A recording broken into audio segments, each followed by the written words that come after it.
नुकताच 10वीचा निकाल लागला आणि मुलगी पास झाली आणि आई वडिलांनी तिचं लग्न जमवलं आणि साखरपुडा घातला। मात्र ऐन साखरपुड्यातच पोलीस आले आणि पोलिसांनी लग्नाला विरोध केला। मात्र नवरदेवाच्या मनात असणारी सैतानी प्रवृत्ती जागी झाली आणि लग्न मोडत असल्याचं वातावरण बघून त्याने मुलीवर हल्ला चढवला। हा हल्ला एवढा क्रूरपणे चढवला की मुलीचं एका घावात 2 तुकडे केले। त्यामुळे या घटनेनंतर तो फरार झाला।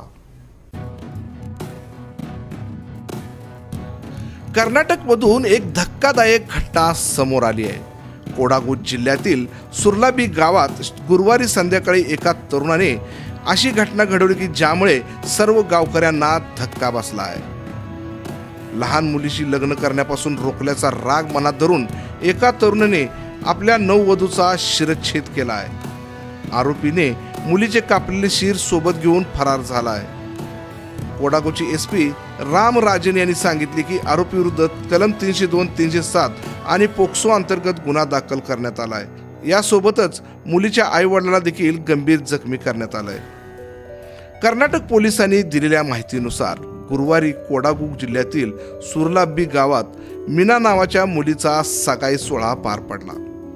32 वर्षीय वर असणाऱ्या प्रकाश त्याच्या कुटुंबियासह सोहळ्याला उपस्थित होता।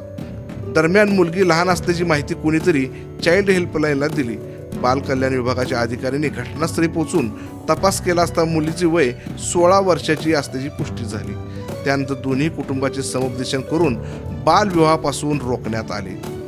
सगाई न झाल्यामुळे संतापलेल्या प्रकाशने गुरुवारी सायंकाळी 5:30च्या सुमारास अचानक मीनाचे घरी पोहोचल्या आणि घरात जाताच त्याने मुलीच्या वडिलांना लाथ मारली आणि आईवर धारदार शस्त्राने वार केले।